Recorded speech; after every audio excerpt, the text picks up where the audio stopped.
So it was a pleasant and sad experience in my civic responsibility field work today. Pleasant because I observed that fixing our country, Nigeria, is truly possible with a conscious commitment and responsibility as citizens. But sad because it breaks my heart to see how desperate some Nigerians could go or could be to destroy this country with their lawlessness, yet they complain the most about the situation in the country. This event happens in Abuja on a daily basis along the Nyanya to AYA axis. But this particular one case occurred today, 19 September 2022. You know that Abacha barracks, or would I call it Mogadishu Expressway along the Nyanya Express Road, you know, coming to Abuja. Yeah, that just along that express. So some motorists and cyclists, you know, heading for Abuja Center from Nyanya axis, just decided to willfully and intentionally ply the opposite one-way road, the direction on the other side of the road leading from Abuja to Nyanya. So they ended up blocking the road to a massive, terrible gridlock. This madness usually starts as early as 6 a.m. on work days, and today seemed worse because, or maybe worse than previous days I had experienced. I wouldn't know why. It all started small like that, just small, like, you know, early this year, with just cyclists only.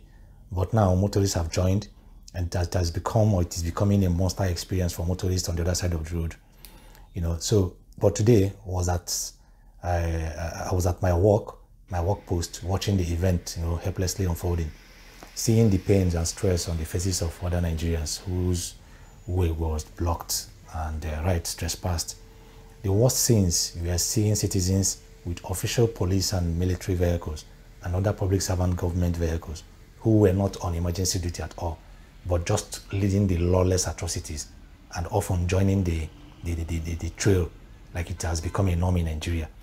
And they are obviously showing that they are above the law, you know, in their way of driving.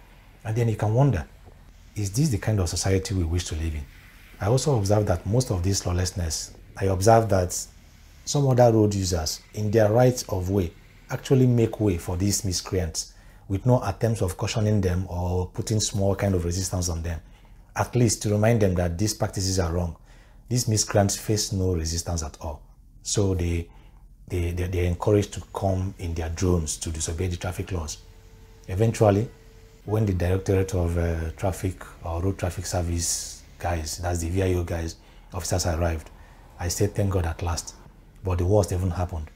These few miscreants, both the motorists and cyclists, even put up a bigger resistance to law and order. Oh, no be small thing, no. I pity those VIO officers. They really worked. I mean, in those miscreants, I could see Nigerians who were so determined to beat the law and order just to have their way out. I saw motorists and bikes who desperately risked their lives and the lives of others coming from the other way just to avoid VIO resistance. This included one bus written Ministry of Communication and something on the body. It also forced its way through a government vehicle for that matter. Kai. Well, that was the point. I dropped my campaign banner at my post. You can see my campaign banner. I just had to drop it and you can see the message written on it, you know. So I just had to drop it and I went to help the VIO officers. I couldn't stand the sight. My heart broke many times. The cyclists were all over the place. In fact, they turned the demarcation green area between the roads and the, between the two roads. That's the demarcation area where you have flowers or trees. You know, they turned that one into their bypass. You can see damages and injury caused to the environment. You can see all this. These are their wheels, their tires, their maps all over. So I had to form a barricade, you know, across the demarcation and used a long scary stick to contain them off the green area. And somehow that miraculously worked. You know, somehow it discouraged them from, or discouraged others from climbing onto the green area.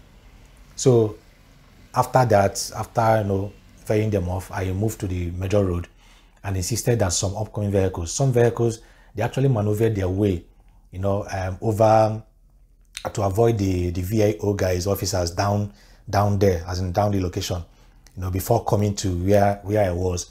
So I kind of stood after the VIO guys on that road. So they maneuvered and came up to that place, but I insisted.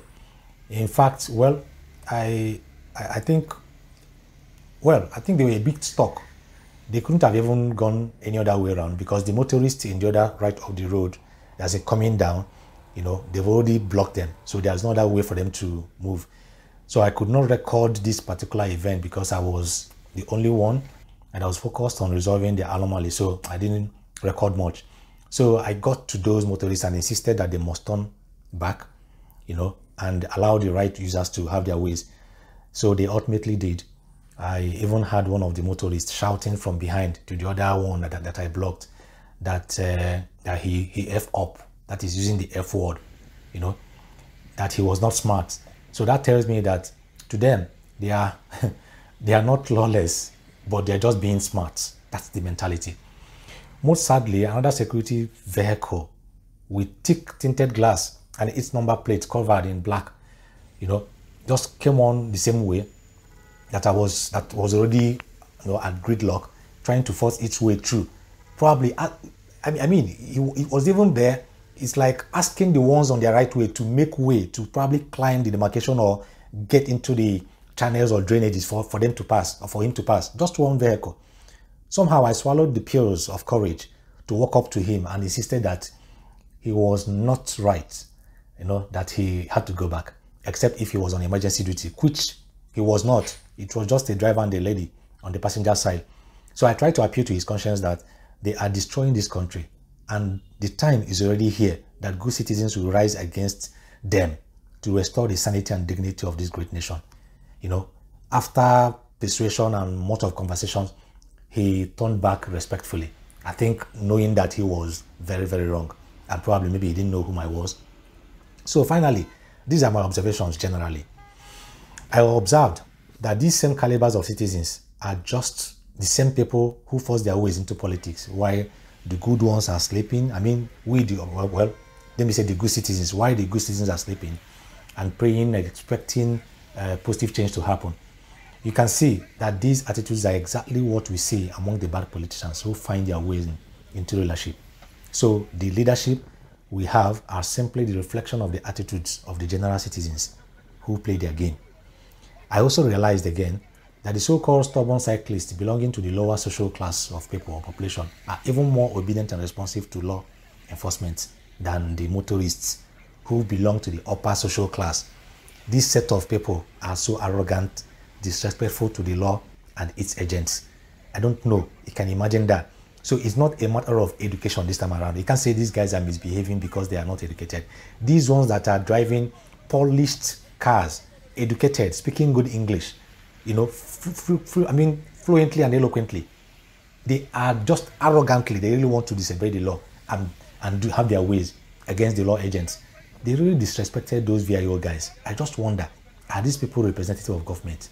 Where are we going to? Well, I had also thought that there is a serious mental issue in this country. But I realized that the same people who also travel to their highly revered foreign countries and abroad and behave themselves. But coming back to Nigeria, they wear back their lawlessness. I recall one of my friends who based in the US, you know, those days. He came back for holiday like 4 years ago. So he came to pick me for an outing that we planned to attend together. And on our way, he beat the traffic twice. And I scolded him and I seriously demanded why he beats the traffic with no clear. I'm very, very sure. I really assured him because I know that he wouldn't do that in the US. So why would he do that in Nigeria?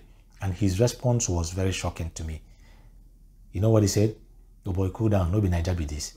And Niger we dey now. You can imagine that kind of thing.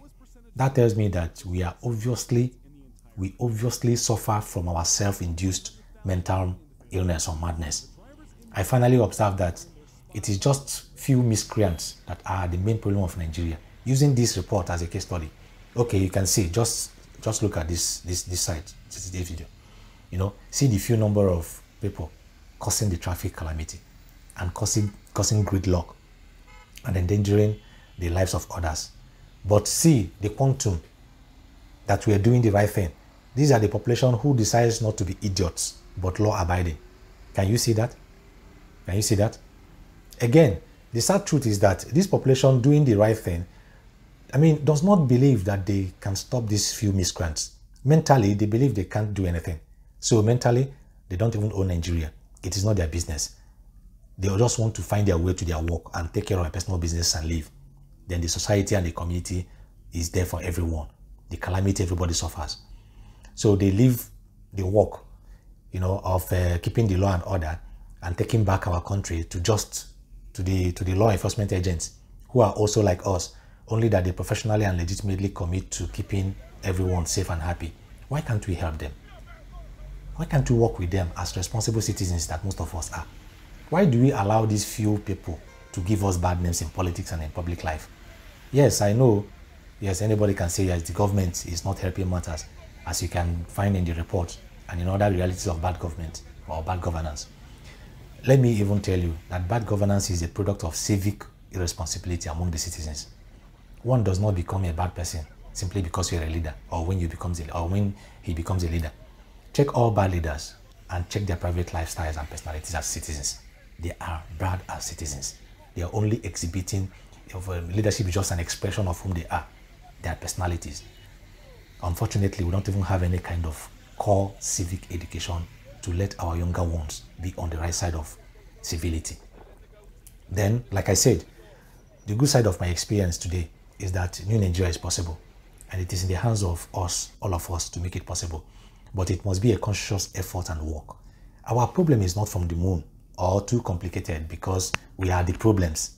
We are our own problems. It will take us to solve us. It will take us to resolve us, and not international communities or the United Nations like most of us will hear. We can start small, and the good news will be that we have started and we now have a direction.